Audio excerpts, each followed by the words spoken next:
We've spent over a decade helping clients in their 60s and 70s, and they have a lot to say if they could go back and give advice to their 50-year-old selves. These aren't just simple thoughts. They come from years of experience. And believe me, these lessons are transformative. So let's start with the first one. A piece of advice that might resonate the most with those in their 70s or 80s. It's a realization that comes with age, and that's understanding the 3 stages of life. The first thing you need to know is to be aware of the 3 stages of life, and make sure you don't miss the magical one that lasts only for a short period. Let me explain what I mean here. When you're in your 20s and 30s, you have time and health, but not a lot of money yet. You're just starting out, building your career and your life. In the middle of life, in your 40s or 50s, you start to make some money, but time becomes scarce. It gets swallowed up by work, family, and responsibilities. But here's the catch. It's in your 50s or 60s when everything lines up. You have the time, the money, and you're still young enough to enjoy it all. But that period doesn't last forever.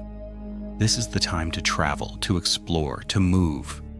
Don't wait. Don't put off those adventures, because once you're in your 70s, you might not have the health to do them.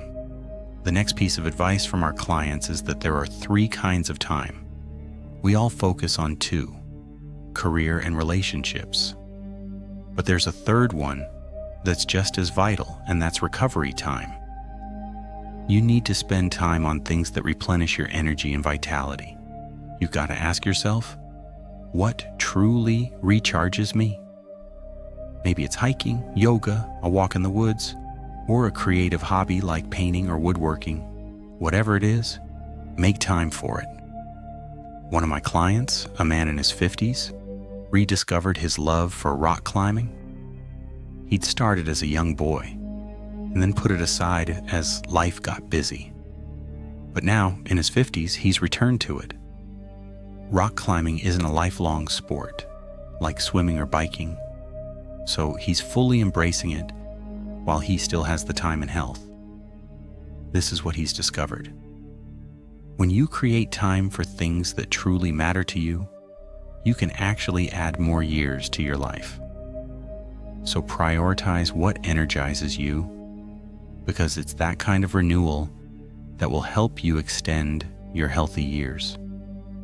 Next, there's something else that most people in their 50s don't realize until much later. It's okay to say no. I mean, really, it's okay. When we're younger, we say yes to everything. New opportunities, social events, projects, everything. It's part of how we get to where we are. But in your 50s, you've earned the right to say no. And in fact, you should say no sometimes to preserve your peace, protect your time, and focus on what matters most. Say no to things, people, and activities that drain you. This is your time. Guard it. Another piece of advice from people in their 70s and 80s is simple, but it's also profound. Time is infinitely more valuable than money. We all hear time is money, but that's not true. You see, money can grow. It can work for you. But time? It's a limited resource. We can't make more of it. If you're in your 50s, this is the time to think about how you want to spend the next decades. It's not about working harder. It's about being intentional with how you use your time. Remember, time is your scarcest asset, and once it's gone, you can't get it back. Now let's talk about something practical. We often hear that expenses go down in retirement, but the truth is that's not always the case. In the first few years of retirement, many people end up spending more than they expected. This is why it's essential to start tracking your expenses now. In your 50s, use a tool like Monarch Money to see where your money is going. Whether it's for groceries, entertainment, or vacations.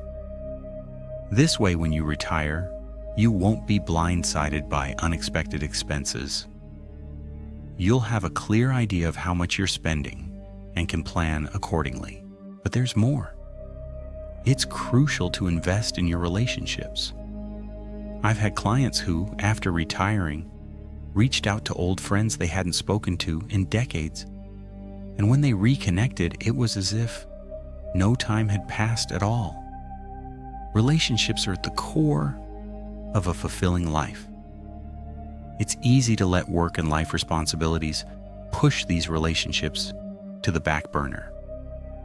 But if you want to thrive in your 60s and beyond, you've got to invest in your connections. Whether it's old friends, family, or even new people you meet along the way, these connections will sustain you and provide joy as you move into the next phase of life. Retirement can be a wonderful thing, but it can also be surprisingly dull if you don't plan for it. Many people go into retirement thinking they'll finally get the rest they've been craving. But what they don't realize is that after a while they get bored. Retirement can quickly become just another routine unless you have a sense of purpose. So plan for retirement not just as a time of leisure, but as a time of fulfillment. Discover what brings you joy and structure your life around it. Start thinking about what you truly want to do with your time now and bring purpose into the picture. Now let's talk about a topic that comes up often with retirees: spending money.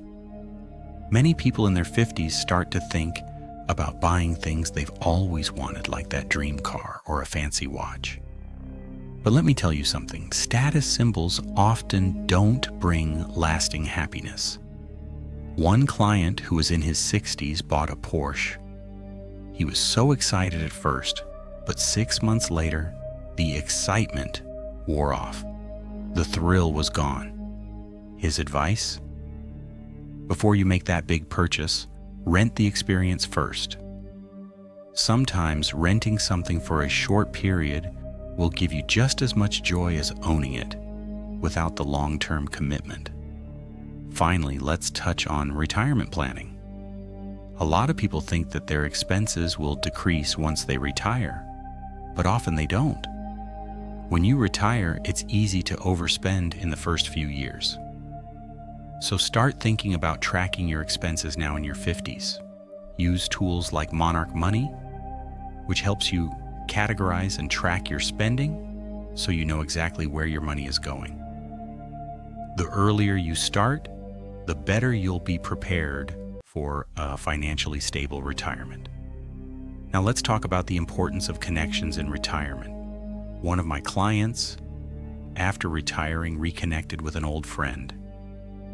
They hadn't spoken in 20 years, but when they reached out, it felt like no time had passed. Real friendships are essential to a fulfilling life. Spend time nurturing these relationships now, and don't wait until retirement to make those connections.